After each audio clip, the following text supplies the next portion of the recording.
And to my other son, Robert Mitchell, I leave my lake house in Bass Lake, my 1967 Mustang currently stored at Miller's garage, and $500,000 to be held in trust until he reaches the age of 25. The lawyer's voice seemed to echo in the quiet office. I stared at her, certain I'd misheard. My mother's hand gripped the armrest of her chair so tightly her knuckles went white. "I'm sorry," I said slowly. "Did you say other son?" The lawyer, Mrs. Henderson, looked uncomfortable. She was probably in her 60s, had been my father's attorney for over 20 years, and clearly knew something I didn't. "Yes," she said carefully. "Robert Meachal, born April 15th, 1998. He would be 17 now." I looked at my mother. She wasn't looking at me. She was staring at the floor, tears streaming down her face. "I'm an only child," I said, my voice rising. "There is no Robert Mitchell. There's been some mistake." Mrs. Henderson pulled out an envelope from the stack of documents. "Your father left instructions that if there were questions about Robert's identity, I was to provide this." She slid the envelope across the desk. With shaking hands, I opened it and pulled out a photograph. It showed my father, probably about 10 years younger, standing with his arm around a teenage boy. The boy was maybe 16, with dark hair, my father's nose, my father's smile. He looked exactly like I had at that age. I flipped the photo over. On the back, in my father's unmistakable handwriting, Robert, age 16. My son. 2014. That's when I realized my father had lived an entire secret life, and I'd never known. My name is James, and this is the story of how my father's will revealed a brother I never knew existed, and how that discovery unraveled 30 years of family lies. My father, Richard Mitchell, died of a sudden heart attack 3 weeks before this will reading. He was 62, seemingly healthy, still working part-time at the engineering firm he'd built from nothing. He'd gone for his usual morning jog, come home, poured a cup of coffee, and collapsed in the kitchen. My mother found him. By the time the ambulance arrived, he was gone. The death was devastating. My father and I had been close, or so I thought. We'd had dinner together every Sunday, talked on the phone several times a week, and he'd been involved in every major decision of my life. He'd been there when I graduated college, when I got my first job, when I bought my first house. He'd been my role model, my advisor, my friend. The funeral was packed. Co-workers, friends, neighbors, people from our church, all came to pay respects to a man everyone described as kind, generous, and devoted to his family. Person after person told me how lucky I was to have had such a great father, and I believed them. Until the will reading. The will reading was scheduled for exactly 1 week after the funeral. My mother and I arrived at Mrs. Henderson's office at 2 p.m. on a Tuesday. It was in a nice building downtown, the kind of place that screamed established law firm. Mrs. Henderson greeted us warmly, offered condolences, and led us to a conference room. "This should be fairly straightforward," she said. "Your father was very thorough in his estate planning. The first part of the will was normal. Some money to the church, donations to a few charities my father had supported. He's cartomi the house to my mother. Various investments split between us. Everything made sense. Then came the section about Robert. After Mrs. Henderson read that line about my other son, the room went silent for what felt like forever. I kept looking at the photo, trying to make sense of it. My mother wouldn't meet my eyes. "Mom," I said quietly, "who is Robert Mitchell?" She finally looked at me, her face streaked with tears. "Your brother," she whispered. "I don't have a brother." "You do?" Mrs. Henderson interjected gently. "Your father has been supporting Robert and his mother for 17 years. According to the documentation I have, Robert was born in April 1998 to a woman named Linda Garcia. Your father acknowledged paternity and has been providing financial support since Robert's birth." I felt like the room was spinning. "This doesn't make sense. Dad wouldn't do this." "I'm afraid he did," Mrs. Henderson said, "and according to his will, he wanted Robert to be taken care of after his death." "Does Robert know?" I asked. "Does he know about Dad? About me?" "Yes," Mrs. Henderson said. "I've been in contact with Linda Garcia. Robert knows about your father's death. He attended the funeral. Actually, though he sat in the back and left before anyone could speak to him. I thought back to the funeral. There had been so many people there. Had I seen him? Had my father's other son been watching his father's burial while I stood at the front, completely unaware of his existence? "I need to speak to my mother alone," I said. Mrs. Henderson nodded. "Of course, take all the time you need. I'll be in my office when you're ready to continue." After Mrs. Henderson left, I turned to my mother. She was still crying, still wouldn't look at me. "How long have you known?" I asked. She took a shaky breath. Since Robert was born. Your father told me Linda was pregnant about a month before the baby arrived. 17 years, I said. You've known for 17 years that I have a brother, and you never told me. Your father made me promise, she said weakly. He didn't want to destroy our family. He said if you knew, it would ruin your relationship with him. So instead you both lied to me for my entire adult life. I stood up, unable to sit still. Who is Linda Garcia? How did this even happen? My mother finally met my eyes. Linda worked at your father's company. She was his secretary for about 5 years. They had an affair. It lasted almost 3 years before I found out. 3 years. I repeated, when Linda got pregnant, your father told me everything. He said he'd end the relationship, that it was a mistake, that he wanted to save our marriage. But he also said he couldn't abandon his child. He wanted to support Robert financially and be part of his life. And you agreed to this. What choice did I have? My mother said, her voice cracking, I loved your father. We'd been married for 15 years. Had you built a life together? Yes, he'd betrayed me, but I didn't want to lose everything. So I agreed he could support Robert financially, could see him occasionally, but he had to keep it secret. No one could know, especially not you. Why? Especially not me. Because you were 8 when Robert was born, my mother said. You loved your father. You idolized him. We didn't want to destroy that. We thought it was better if you never knew.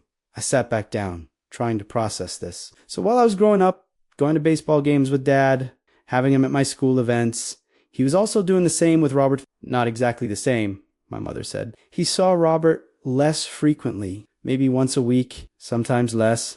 But yes, he was part of Robert's life. The business trips, I said suddenly, pieces clicking into place. All of those times Dad traveled for work. Was he really traveling? My mother looked away. Sometimes, but sometimes he was spending time with Robert and Linda. I felt sick. How many times had my father lied to me? How many business trips or late meetings had actually been him living his other life? Mrs. Henderson came back into the room after about 30 minutes.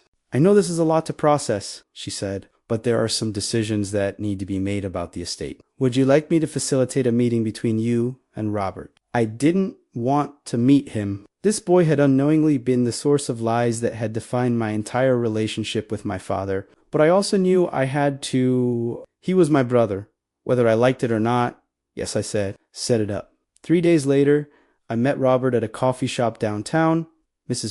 Henderson had offered to be there, but I declined. This felt like something I needed to do alone. I arrived early and sat at a table in the back, nursing a coffee I didn't really want. At exactly 3 p.m., a teenage boy walked in. He looked around nervously, and when his eyes met mine, I knew immediately it was him. The resemblance was uncanny, not just to my father, but to me. It was like looking at a photo of myself from 15 years ago. Robert walked over slowly. James, he asked quietly. Yeah, you must be Robert. He sat down across from me. Up close, the resemblance was even more striking. Same dark hair, same brown eyes, same way of sitting with one hand wrapped around his coffee cup. We sat in awkward silence for a moment. Then Robert said, I'm sorry about your dad. Our dad.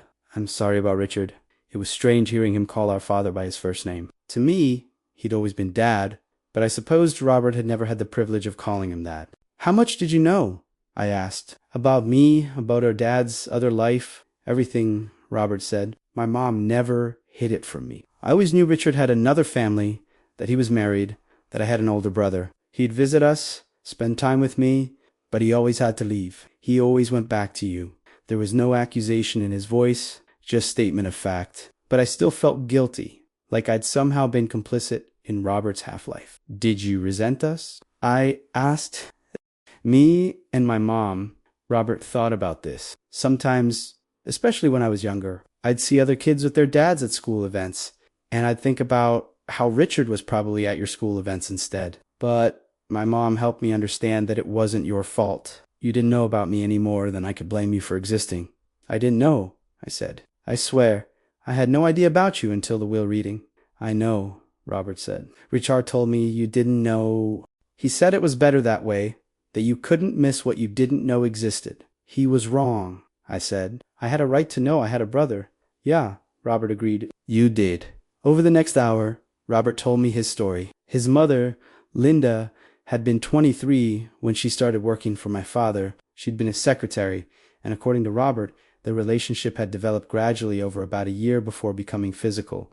My mom said she didn't mean to fall in love with a married man, Robert said, but Richard was charming, attentive, and she was young. By the time she realized how serious it had gotten, she was already in too deep. When Linda got pregnant, my father had been honest with her. He wasn't leaving his wife. He couldn't be a full-time father to Robert, but he would support them financially and be as present as he could be. My mom could have asked for more, Robert said. Could have demanded he leave your mom. Could have made it messy. But she didn't want that. She said she loved Richard enough to accept whatever pieces of him he could give. So Robert grew up with a part-time father. My father would visit once or twice a week, take Robert to ball games or fishing, help with homework, but he was never there for a bedtime, never there for school mornings, never there consistently. The hardest part was birthdays and holidays, Robert said. Richard would come by earlier in the day, bring presents, spend a few hours with us, but then he'd leave to spend the actual holiday with you. My mom and I would be alone for Christmas dinner while Richard was with his real family. You were his real family too? I said. Not really, Robert said, not unkindly. I was his secret. You were his life. Robert showed me photos on his phone, pictures of him with our father at various ages. My father at Robert's Little League games. My father teaching Robert to ride a bike. My father at Robert's 8th grade graduation. A whole childhood documented in secret. Did you ever want to expose him? I asked to tell me, or tell people, or make him choose. All the time, when I was younger, Robert admitted I'd fantasize about showing up at your house, telling your mom and you everything, forcing Richard to acknowledge me publicly. But as I got older, I realized that would hurt everyone, including me. What would I gain except revenge? So you just accepted it. What choice did I have? Robert asked. He was the only father I had. I could either accept the limited relationship he offered or have no father at all. Over the following weeks, more truth emerged. My mother eventually told me everything, not just about the affair, but about the 3 decades of lies she'd helped maintain. My father hadn't just supported Robert financially. He'd been at the hospital when Robert was born.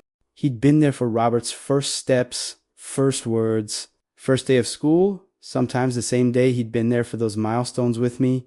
The lake house my father left to Robert, he'd bought it 20 years ago, supposedly as an investment property. But really, it was a place where he could spend time with Linda and Robert without running into anyone who knew our family. The 1967 Mustang, my father had restored it with Robert over the past 3 years. They'd spent countless weekends working on it together, the same way my father had helped me restore my old Jeep when I was in high school.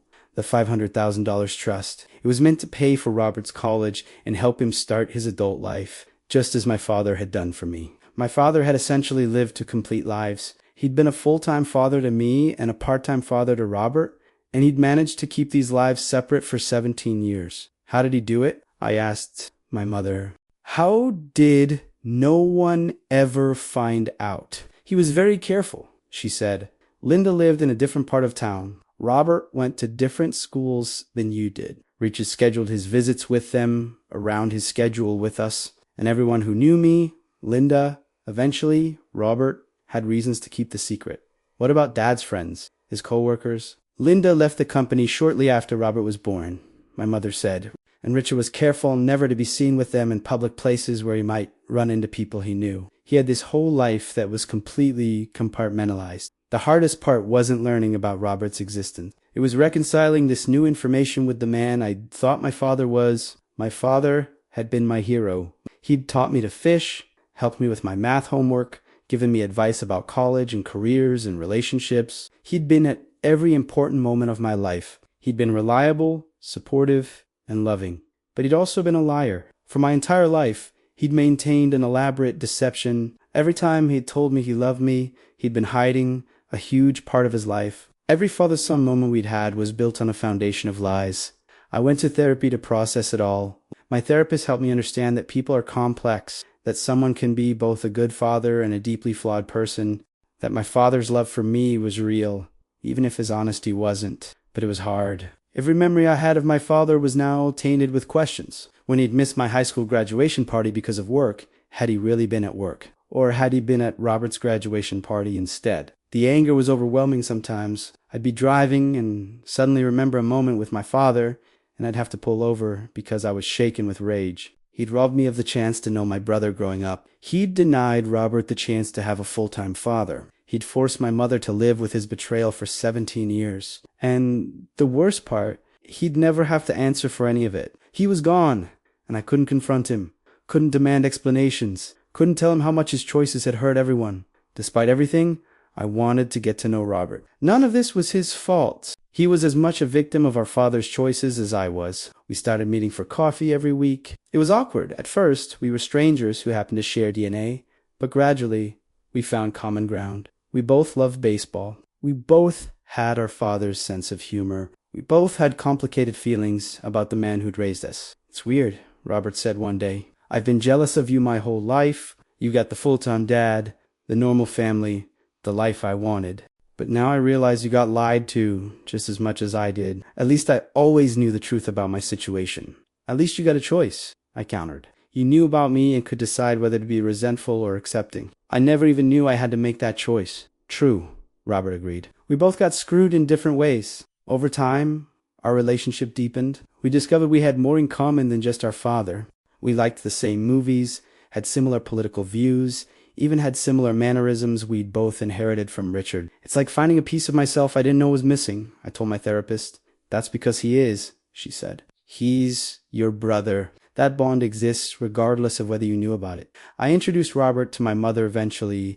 That meeting was tense. Robert was a living reminder of my father's betrayal, and my mother struggled to separate the innocent child from the painful circumstances of his existence. But she tried, and gradually, she came to accept that Robert was part of our family now. 6 months after the will reading, Robert and I drove to the lake house together. It was beautiful, a 2-bedroom cabin on Bass Lake with a dock and a small boathouse.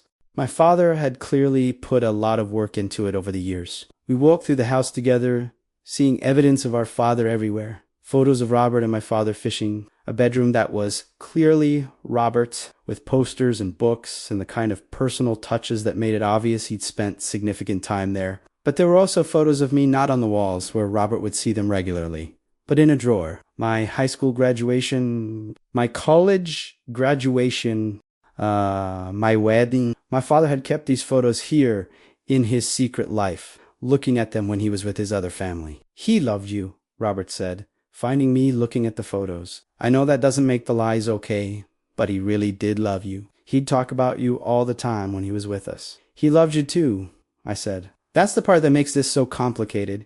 He genuinely loved both of us. He just couldn't figure out how to love us honestly." We decided to share the lake house. Robert would use it during school breaks and summers. I'd use it on occasional weekends. It seemed fitting that the place our father had bought as a secret retreat would become a place where his 2 sons could build a relationship. It's been almost 2 years since I found out about Robert. 2 years of therapy, difficult conversations, and slowly building a relationship with a brother I didn't know existed. I still have complicated feelings about my father. I can acknowledge that he loved me, while also recognizing that he betrayed my trust in fundamental ways. I can be grateful for the father he was to me while being angry about the lies he told.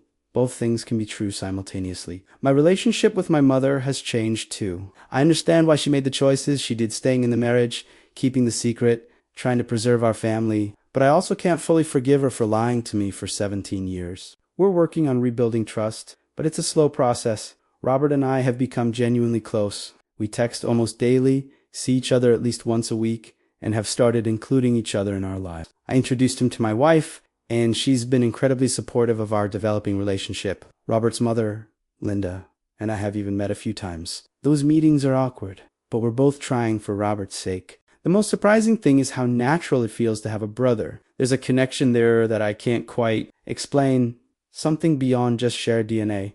Maybe it's because we both knew the same man in different ways. Or maybe it's just that family bonds exist, whether or not you're aware of them. We still visit the lake house together sometimes. We've started a tradition of going there on our father's birthday, sitting on the dock with a couple of beers, and talking about him. We share stories. Robert tells me about times with our father I never knew about, and I tell him stories from my childhood. It helps us both piece together who Richard Mitchell really was. "He wasn't perfect," Robert said during our last visit. "He made selfish choices that hurt everyone around him. But he tried, in his own flawed way, to be a good father to both of us. That's the most frustrating part." I agreed. If he'd just been a terrible person, it would be easier. But he was good to us individually while being dishonest to everyone collectively. There are still questions I'll never have answers to. Did my father ever plan to tell me about Robert? Did he struggle with the lies? Or did they come easily to him? When he looked at Robert and me, did he feel guilty?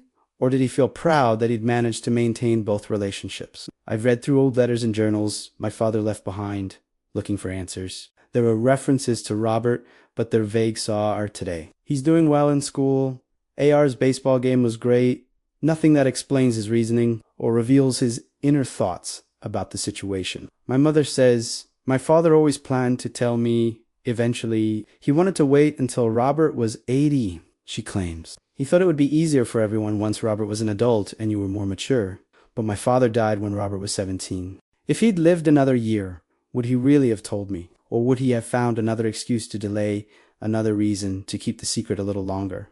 I'll never know. And that's something I have to make peace with. One thing I think about often is what Robert lost by being the secret child. While I was posting photos with my father on social media, going to father-son events, introducing him to girlfriends, Robert was having the same experiences but couldn't share them with anyone outside his immediate circle. Robert never got to brag about his dad at school. He never got to have his father attend parent-teacher conferences or school plays without worrying about being seen. He never got the security of knowing his father would be there consistently, not just when it was convenient. Do you resent me? I asked Robert once for having what you couldn't have. He thought about it for a long time. Sometimes he admitted, especially when we were kids, but the older I get, the more I realize you didn't have it as good as it looked. You had a father who was physically present but emotionally dishonest. I knew the truth about my situation. You were living in a lie without knowing it. I'm not sure which is worse. They're both pretty terrible, I said. Yeah, he agreed. They are... About a year after meeting Robert, I had to have the hardest conversation of my life. My wife was pregnant with our first child, a boy. I needed to decide whether to name him after my father, as had been the plan since before we were married. I don't know if I can, I told my wife. Every time I'd say his name, I'd think about the lies. I'd think about Robert. I'd think about how he lived two lives and hurt everyone in the process. But he was also the father who raised you, my wife said gently. The one who taught you to ride a bike and helped you with homework and walked you through tough times. That person existed too. I called Robert and asked for his opinion. Would it bother you if I named my son after our father? It's your son, Robert said. You should name him whatever feels right to you. That's not what I asked. Robert sighed. Honestly, part of me would be bothered, because Richard was more of a father to you than he ever was to me. Naming your son after him feels like honoring the version of him that I never fully got to have. That's what I thought I said. But Robert continued, another part of me thinks you should do it, because he was your father first. You have good memories with him that shouldn't be erased by what you learned later. And maybe having a Richard Mitchell in the family who grows up knowing the truth, who has both of us as uncles, would be a kind of redemption. In the end, we named our son Richard. But we call him Richie, and we've been honest with everyone about why. He's named after his grandfather, we say, who is a complicated man. We're still learning to understand. Robert is Richie's uncle, and he's an active part of his life. When Richie is old enough to understand, we'll tell him the truth about his grandfather. He'll know about the double life, the secrets, the pain that was caused, but he'll also know about the love, the good times, and the two uncles who came together despite everything. This experience has taught me several things about family, truth, and forgiveness. First, that secrets have a way of coming out eventually. My father managed to hide Robert's existence for 17 years, but in the end, the truth emerged anyway. All those years of lies couldn't prevent the inevitable discovery. Second, that people are capable of loving multiple people in complicated ways. My father genuinely loved my mother, loved me, and loved Robert and Linda. His love wasn't a lie, even if the circumstances around it were built on deception. Third, that betrayal and love can coexist in the same relationship. My father betrayed my trust, my mother's trust, and Robert's trust, but he also loved all of us. Those two truths don't cancel each other out. They just make this situation more complex. Fourth, that family bonds exist independent of knowledge or circumstances. Robert and I are brothers, whether or not we grew up knowing about each other. That connection is real, and it's worth preserving despite the painful circumstances of its discovery. And finally, that forgiveness is a process, not a moment. I'm still working on forgiving my father, my mother, and even myself for not somehow knowing the truth. Some days are easier than others, but I'm committed to the process. My father left behind more than just an inheritance. He left behind 2 sons who are learning to be brothers. He left behind a complicated legacy that we're still trying to understand. He left behind lessons about honesty and deception, about love and betrayal, about the consequences of choices made in secret. The lake house has become a symbol of all of this. It's the physical manifestation of my father's double life. But it's also become the place where Robert and I are building our own relationship. We're taking something created in deception and turning it into something honest. Last month, we brought our mother and Linda to the lake house together for the first time. It was incredibly awkward, these 2 women who'd shared the same man for 17 years, who'd both been betrayed and both complicit in lies, sitting on the same dock, drinking wine, trying to have a conversation. But they did it for us. Because Robert and I asked them to, because we want to build a family that includes everyone. Because we believe that honesty and openness are better than secrets and separation. Your father would have hated this, my mother said at one point, looking around at all of us together. Good, Robert and I said simultaneously, and everyone laughed. Because maybe that's the ultimate lesson, that we don't have to repeat our parents' mistakes. We can choose differently. We can choose honesty over deception, inclusion over separation, growth over stagnation. My father's legacy is complicated, but Robert and I are building something better on top of it. So here's my question for all of you. If you discovered you had a secret sibling, would you want to build a relationship with them? And can you forgive a parent for keeping something like this hidden for decades, even if they thought they were protecting you? Let me know in the comments what you think, because I'm still figuring it out myself.